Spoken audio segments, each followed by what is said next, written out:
Niining panahon nga ang putling ebanghelyo gihagis sa mga hiwi nga pagtulunan. Kinahanglan mo barug ang mga tinun-an ni Kristo sa pagpakigbisog sa paglaban sa pagtuo, nga magkausa ug alang sa tanang panahong gihatag sa Dios ngadto sa iyang katawan. Maoy hinungdan nga namugna kining tulumanon ang putling ebanghelyo. 30 minutos nga pagsabwag sa tinuod nga ebanghelyo. Kauban ni Pastor Jeremias Hangad, ang putling ebanghelyo. Tulumanon nga gihatod kaninyo sa Herald of Grace Radio Ministries Philippines. Ang putling ebanghelyo.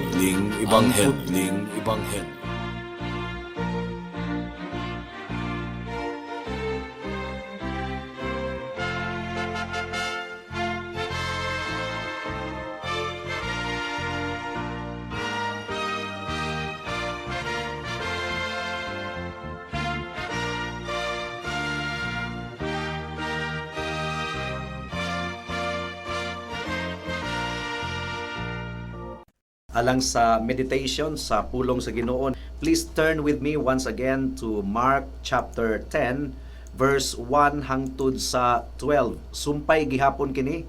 I think mao kini ang ikatulong nga mensahe mahitungod sa Kaminyuon ug Pagbulag. So this is the third message nga ato gihapong pagakuhaon sa Mark chapter 10 verse 1 hangtod sa 12. Ang giingon dinhi, unya mibiya si Jesus niadtong Dapita ug miadto sa kayutaan sa Judea ug tabok sa suba sa Jordan. Didto gipundukan na usab siya sa daghang tawo ug gitudluan niya sila sumala sa iyang naandan. Ug dihay pipila ka mga Pariseo nga miduol kang Jesus aron pagbitik kaniya. Nangutana sila, nagtugot ba ang atong balaod kang bisan kinsa sa pagbulag sa iyang asawa? Si Jesus misumbalik sa pagpangutana kanila, unsa may gisugo ni Moises kaninyo? Mitubag sila, mitugot si Moises nga ang bana makahimo sa pagbulag sa iyang asawa human niya himui og sulat sa pakigbulag ang iyang asawa. Miingon si Jesus kanila, kining sugua gihimo ni Moises kay gahi magud kamug ulo. Apan sa sinugdan sa dihang gibuhat sa Dios ang kalibutan, gibuhat niya ang lalaki ug babayi. Tungod niini, mubiya ang lalaki sa iyang amahan ug sa iyang inahan ug makighiusa sa iyang asawa ug silang duha mahimo ng usa. Busa ang bana ug ang asawa dili na duha kundili usa na lamang.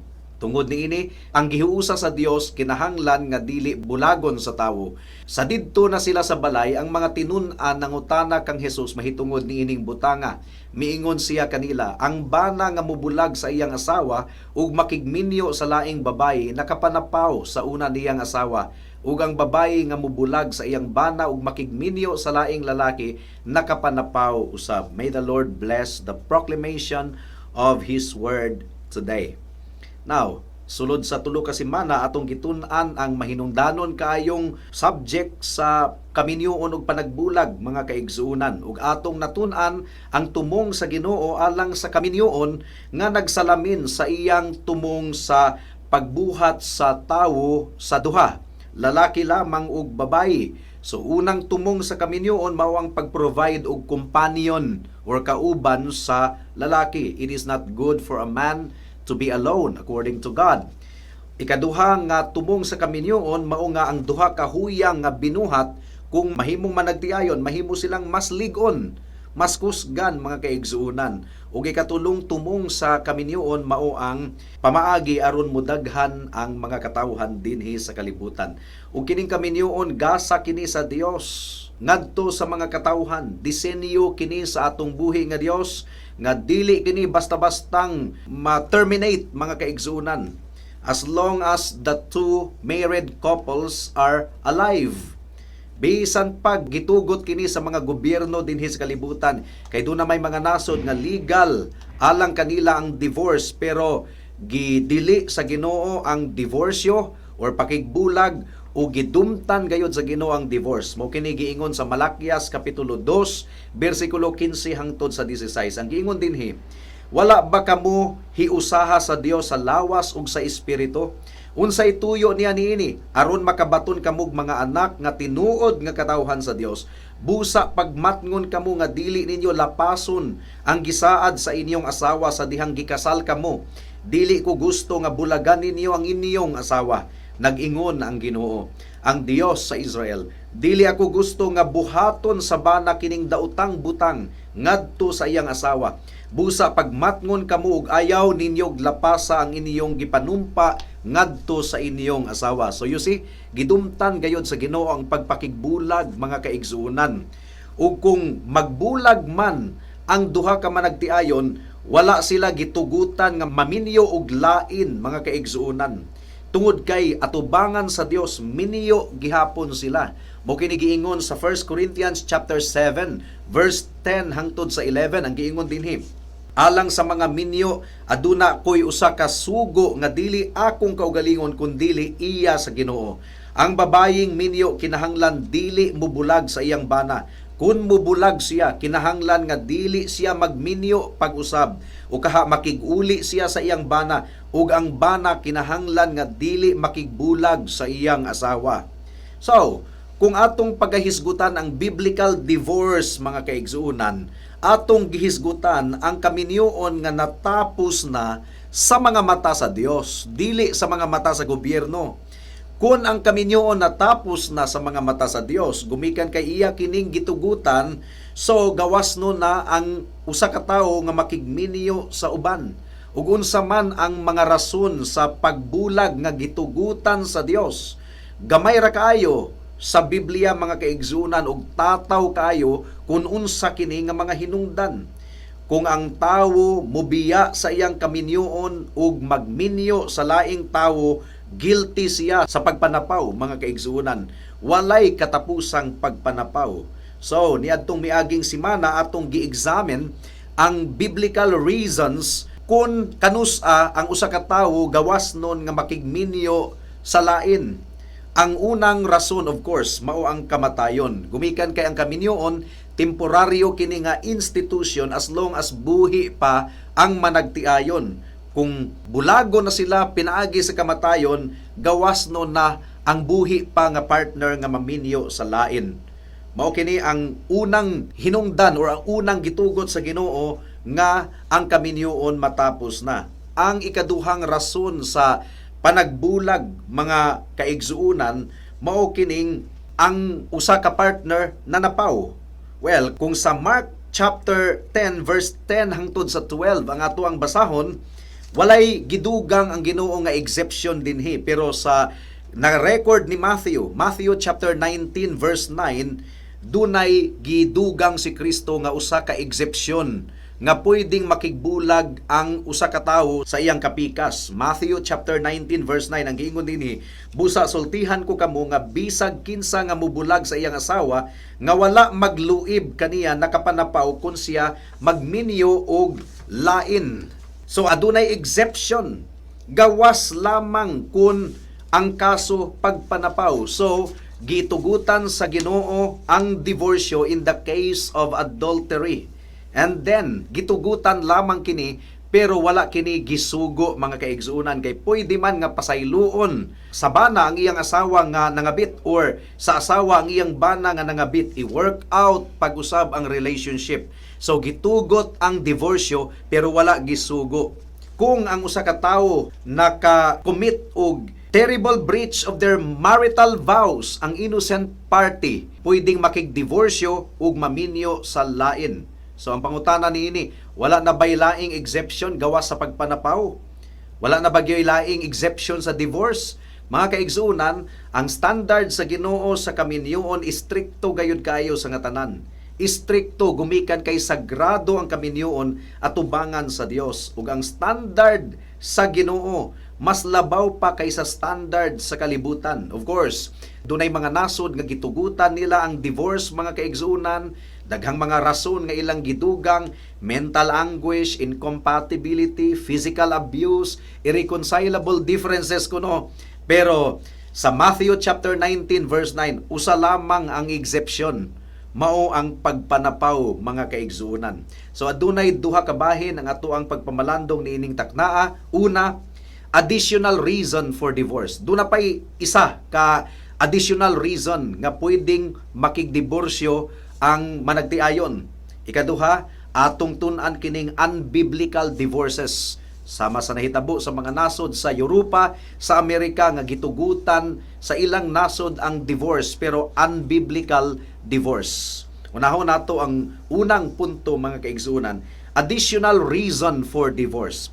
Gawas sa kaso sa pagpanapaw, aduna pay laing rason nga pwedeng makigdiborsyo ang bana sa iyang asawa o ang asawa sa iyang bana. Ang giingon ni Apostol Pablo sa 1 Corinthians chapter 7 verse 1 to 15, gidugang niya nga duna pay laing rason nga permitted ang divorce mga kaigsunan. For example, verse 10 to 11, pero before pa nato basahon ang verse 10 to 11, hinumduman nato nga sa 1 Corinthians chapter 7 mga kaigsunan, gitubag ni Pablo ang pangutana sa mga Christians didto sa Corinto. Ang giingon din sa verse 1, karon hisgutan nato kadtong mga butang nga inyong gisulat kanako, maayo alang sa usa ka tawo nga dili magminyo. So, usa ka importante nga pangutana sa mga katawhan dito sa Corinto, mahitungod sa Kaminyuon sa pagano nga bana or pagano nga asawa, kining dili believer, dili magtotoo sa atong buhi nga Dios. 2 Corinthians chapter 6 verse 14, ang giingon dinhi, ayaw kamo pakighiusa sa mga dili magtotoo, kay dili gayod magkasinabot ang matarong ug ang dautan, o magambitanay ang kahayag ug ang kangitngit. Apan, adunay mga kaso nga minyo na sila sa mga pagano or unbeliever nga asawa or bana, pero nahimo silang magtotoo, pero ang ilang kapikas nagpabilin nga pagano. So, una, giingon ni Pablo sa bersikulo 10 hangtod sa 11, unsa may buhaton niini mga kaigsunan. Giingon sa bersikulo 10 hangtod sa 11, alang sa mga minyo, aduna ako'y usa ka sugo nga dili akong kaugalingon, kundili iya sa Ginoo. Ang babayeng minyo kinahanglan dili mubulag sa iyang bana. Kung mubulag siya, kinahanglan nga dili siya magminyo pag-usab, o kaha makiguli siya sa iyang bana, ug ang bana kinahanglan nga dili makigbulag sa iyang asawa. So ang pasabot ni Pablo, gitubag na kini ni Kristo. Naka-record na kini sa Matthew, Mark, Luke, and John. Kinahanglan nga magpabilin ka sa Kaminyuon bisan ug ang imong bana o asawa bakaha nagpabilin nga dili magtotoo. Kung makigbulag ikaw, kinahanglan nga dili ka maminyo sa lain or makiguli ka sa imong bana. Mo kini giklaro ni Pablo sa verse 10 ug 11. Pero diri sa verse 12 mga kaigsuunan, gihisgutan ni Pablo ang lain pang exception nga ang divorsyo gitugutan sa Biblia. Ang giingon din sa verse 12, apan mahitungod sa uban ako magasulti dili ang Ginoo. Ang pasabot niini, wala kini ma-record ni Jesus, wala kini niya matudlo sa Matthew, Mark, Luke, and John, pero isip apostoles nga nakadawat og pagtulunan or instruction gikan sa Dios, gumikan kay si Pablo apostol, aduna siya'y pronouncement nga gikan sa Ginoo, pero wala ra maka-record sa Matthew, Mark, Luke, and John. The believer is not permitted to divorce his or her mate, but we are freed kung ang dili magtotoo nga kapikas makigbulag or mubiya sa Kaminyuon. Usbo nato, the believer is not permitted to divorce his or her mate, but we are freed, gawas nun kita, kung ang unbelieving partner mupili nga mubiya sa Kaminyuon or mutalikod sa Kaminyuon. Radical gayud kaayo ang nature sa Christianity mga kaigsunan. Ang buti pasabot niini, kung nailhan nato ang atong buhi nga Dios, nadawat nato ang grasya sa kaluwasan, ang atong kasing-kasing mabag-o gayon, ug ang atong mga relasyon maapektuhan mga kaigsuunan. On the one hand, ang usa ka magtotoo nga bana or magtotoo nga asawa nahimong mas buutan nga asawa, nahimong mas buutan nga bana kung iyang nailhan ang atong buhi nga Dios, ingon nga iyang manluluwas. Willing siya nga mo demonstrate sa gugma nga kabubuton sa Ginoo alang sa Kaminyuon. Ang mga bana nga Kristohanon andam nang musakripisyo alang sa ilang asawa nga dili magtotoo, ug ang mga asawa nga magtotoo mas mahimong submissive sa iyang bana ug mopasakop sa leadership sa iyang bana. Pero ang commitment sa magtotoo ngadto sa atong Ginoong Hesukristo absolute, gumikan kay si Kristo na ang hari ug dili na ang kalibutan ang hari. Ug aduna na siya'y tinguha nga mosunod sa atong Ginoong Hesukristo bisag unsay mahitabo. Mo kini giingon sa Lucas kapitulo 9 bersikulo 23. Ug miingon siya sa tanan, kung may buot mosunod kanako, kinahanglan nga magdumili siya sa iyang kaugalingon, magpas-an sa iyang krus sa tanang adlaw ug magsunod kanako. Ang pagsunod nato kang Kristo, mga kaigsuunan, nagpasabot kini nga pagpasakop sa iyang kabubuton. Willing ta nga talikuran ang tanang mga butang. Ang usa ka Kristohanon gustong musimba sa atong buhi nga Dios. Gusto pod nga muhalad sa parte sa iyang kinitaan alang sa atong buhi nga Dios. Gusto siya nga mga lagad pinaagi sa iglesia o gusto siya nga makig-fellowship, makigsandurot sa mga katawhan sa Dios. Kini nga change sa iyang lifestyle, mga kaigsuunan.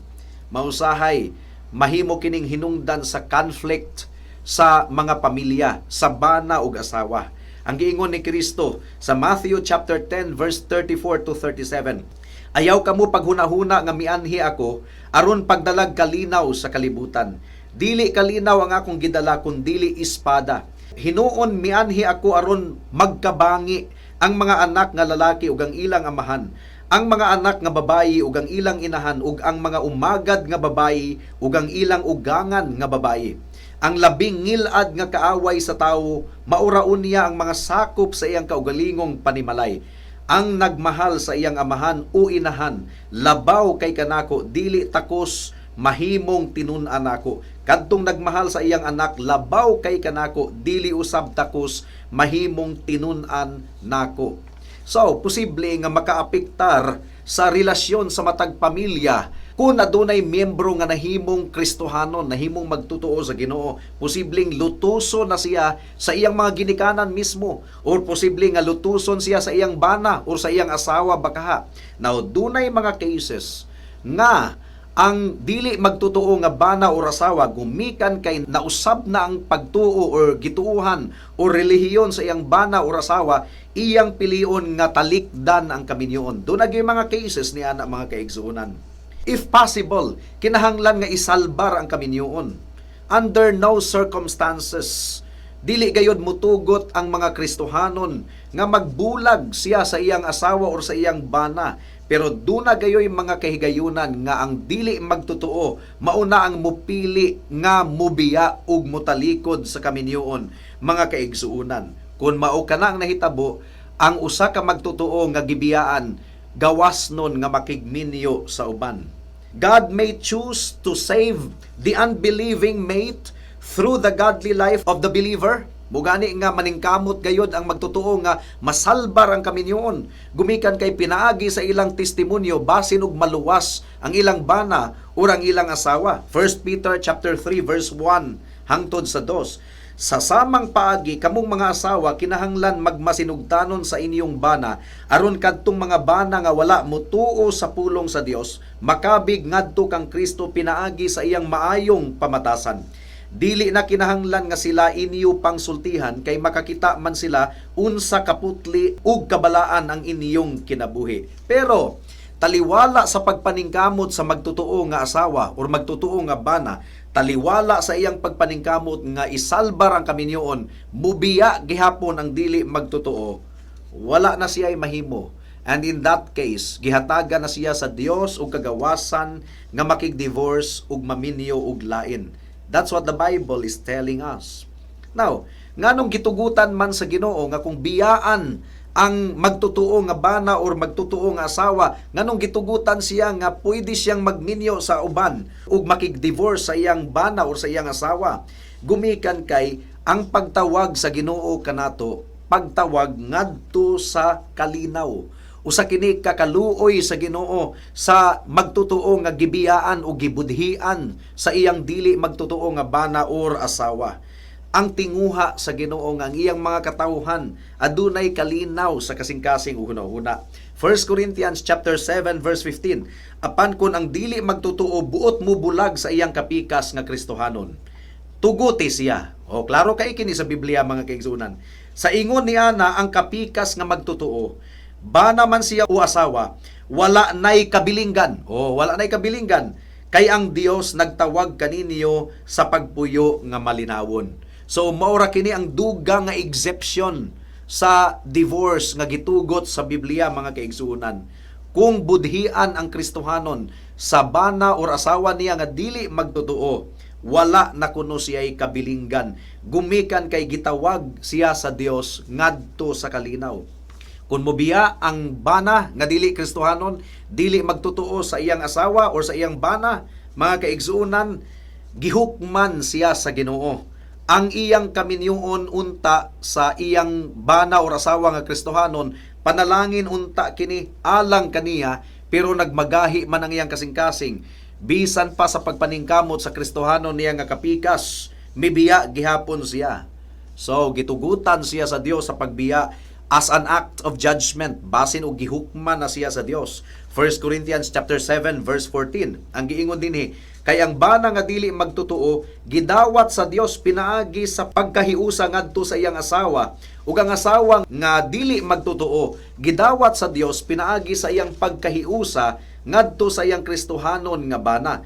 Kung dili paingon niini, mahisama unta ang ilang mga anak sa mga dili magtotoo. Apan ni anang kahimtanga gidawat sila sa Dios. So dako unta nga panalangin alang kanila kung ang ilang asawa o ang ilang bana Kristohanon. Apan sa taliwala niini, mga kaigsunan, ila gihapong pilion nga mobiya ug motalikod sa Kaminyuon, gitugutan sa Ginoo ang Kristohanon nga gibiyaan nga makigminyo sa uban, wala na kunoy kabilinggan. So ang pangutana, wala na baylain pang rason nga gitugutan ang divorce sa Bible? What about kung ang asawa kulatahon sa iyang bana kanunay? Well, mga kaigsunan, pwede nga mubiya ang asawa aron maprotektahan niya ang iyang kaugalingon, kay basig mamatay siya sa bunog sa iyang bana, ug aron pod protektahan ang iyang mga anak. Pero wala ka na nag-terminate sa Kaminyuon. Wala siya gitugutan nga magminyo sa lain.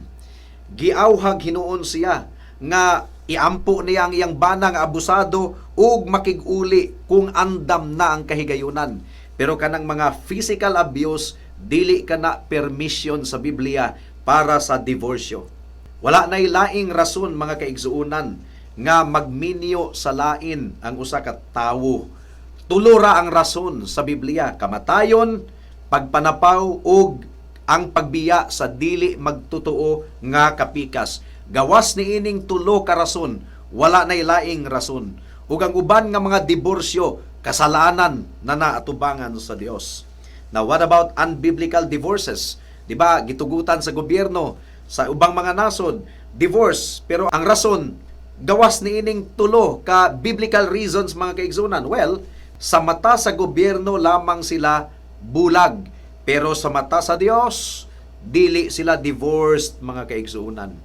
Kinahanglan nga magpabiling single ang matag usa ka kapikas kung pilion nila nga magbulag kay wala sila nagkasinabot. Mao nga ang mga pastors, para sa mga pastors sa mga nasod nga adunay divorce, magbantay kamo kay basin og nahimo kamong participant sa usa ka Kaminyuon nga adulteros. Kinahanglan gayod nga sutao nato kung unsa ang background sa panagbulag, mga kaigsunan. There are only 3 biblical reasons for termination of marriage: death, adultery, and desertion. Pagtalikod sa dili magtotoo nga kapikas. Ang marriage, kinahanglan yun nato kanang isalbar. Kinahanglang i-reconcile. Kung mahimong mag-antos or magsakripisyo, kinahanglang magsakripisyo. Ang divorce, pinaka-last option ra na. Dili ita licentious, mga kaigsuunan. Gumikan kay ang Kaminyuon sagrado kaayo at tubangan sa Dios. Now, what if divorce na siya daan? Unya, naminyo na siya sa lain. Unbiblical ang iyang divorce. Pero ang iyang asawa, naminyo na po, doon na sila isang taiyahay nga pamilya, unya nahimong Kristohanon. Unsaon man na? Well, mausahay, ingon ana gayod, doon ay mga baggage. Kumbaga, sa naa pa sila sa kalibutan, nahitabo kining mga butanga, pero karon nga nahimong Kristohanon, imposibleng maguli ng duha, kay naana po ilaing-laing pamilya. Mga kaigsuunan, mao kini ang grasya. Hinulsulan kadtong maong sala, ang tanang sala mapasaylo at tubangan sa Dios. Walay sala nga dili mapasaylo. adultery is not the unforgivable sin. Adunay saad ang Ginoo sa Isaiah chapter 1 verse 18 nga bisag unsa ka itom sa atong sala kaya kining pasayloon ug papution sa atong buhi nga Dios. Atong seryosohon ang kaminyuon sa mga normal circumstances sa kinabuhi mga kaigsuunan. Ang divorce talagsaon ra gayud kaayo kana sa Kristohanon sa magtutuo sa atong Ginoong Hesukristo. Unthinkable ang adultery sa usa ka Kristohanon. Unthinkable nga dili isalbar ang kaminyuon. Pero kung nahitabo na gayud ang mga complicated nga situation sa iyang kinabuhi mga kaigsuunan, nagalandrakas nang iyang kinabuhi before pa siya nahimong Kristohanon, o karon nga nahimong Kristohanon murag lisod na kayong i-repair. This is the comfort. Tanang kasalanan mapasaylo at tubangan sa Ginoo. Mahimong matinud-anon sa present nga relationship niya, mahimong hinulsulan ang nangaging mga kasalanan ug aduna gayoy kapasayloan sa atong buhi nga Dios. Hinulsulan sa kasing-kasing ug kun unsa ang kamulong nga kahimtang kinahanglang matinud-anon ikaw niana nga kahimtang igsuon sa pagtuo. Kinahanglan mahimong magmatinud-anon, mahimong putli ang atong kasing-kasing huna-huna. Kaya ang divorsyo mga kaigsunan most of the time ang hinungdan niini mao ang mga laway nga mga pananawon ug mga kasing-kasing nga wala na pakaon sa pulong sa Dios. Wala nagbantay, nagdanghag sa Kristohanon nga kinabuhi. So alang sa mga kaigsunan or kahigalaan nato nga wala pa kang Kristo, this is the good news. Nabugatan ka ba sa imong sala? Higala. Nabugatan ka ba? Ang tanang sala nagtawag sa paghukom sa atong buhi nga Dios. Ug ikaw makasasala, nailalom ikaw sa paghukom sa atong buhi nga Dios. But the good news is walay sala nga dili mahimong pasayloon sa Dios. Ang but pasabot niini, bisag unsa ka itom sa imong sala, kung ikaw maghinulsol ug mudangop kaniya, pasayloon ka sa Ginoo. Luwason ka gikan sa pagkaulipon sa sala. Luwason ka gikan sa kahugaw sa sala. Luwason ka gikan sa gahom sa sala. Paghinulsol higala ug dangup lamang kang Kristo ingon nga imong bugtong Dios ug manluluwas. Salig lamang sa iyang dugo nga giula didto sa cross sa Kalbaryo. Salig lamang sa kamatayon ug paggabanhaw sa atong buhi nga Dios nga igo na alang sa imong kaluwasan, ug salig lamang sa pagkamatarong ni Kristo nga isulob niya kanimo kung ikaw maghinulsol ug mudangop kaniya ug musalig lamang kaniya. This is the good news. Mugani nga gitawag kini og ebanghelyo, ang but pasabot maayong balita. Maayong balita ang tanang kasalanan pasayloon sa atong buhi nga Dios kung maghinulsol ug mudangop lamang kaniya. Magamputa. Salamat o Dios sa mensahe nimo niining taknaa ug among gipangayo o Dios ang bunga niini. Complicated kini nga subject, gumikan kay limitado ang balaod namo diri sa Pilipinas. Busa kun adunay mga kaigsuunan nga complicated ang situation nga giatubang, hinaot usab nga dili sila magdumili sa pag-message kanamo aron matabangan namo ang ilang kahimtang. Salamat o Dios, mao kini among giampo ug gipasalamatang daan sa ngalan ni Jesus. Amen.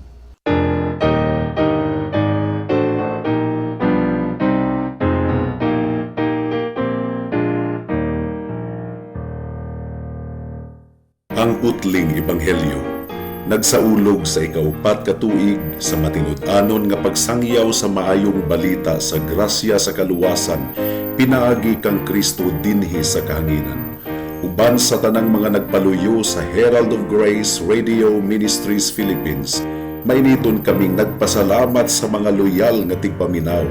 Uban sa pangaliyang ang matag-usa, malig-on sa Kristohanong pagtuo, ug ang mga nagduha-duha makabaton og kasiguruhan sa kaluwasan diha kang Kristo ug kang Kristo lamang. Kaluwasan nga masayran sa tanan gikan sa Biblia lamang, tungod sa grasya lamang nga madawat pinaagi sa pagtuo lamang kang Hesukristo lamang ug alang lamang sa kahimayaan sa atong buhi nga Dios. Sumala sa kasulatan, ang tanan nga magsangpit sa ngalan sa Ginoo maluwas. Apan unsaon man nila pagsangpit kaniya kung wala sila mutuo, ug unsaon man nila pagtuo kung wala sila makadungog sa mensahe, ug unsaon man nila pagkadungog kung walay magwali niini, ug unsaon man pagwali sa mensahe kun walay gipadala nga magwawali. Sumala sa kasulatan, pagkatahom sa mga tiil ni adtong nagwali sa maayong balita, apan wala mo dawat ang tanan sa maayong balita. Si Isayas miingon, Ginoo, kinsay mituo sa among giwali. Busa ang pagtuo nagikan sa pagpamati sa mensahe ug ang nabati nagikan sa pulong ni Kristo. Alang sa dugang nga mga pangutana, mahimong mo text kang Pastor Jeremias hangad sa 0935 744 3030.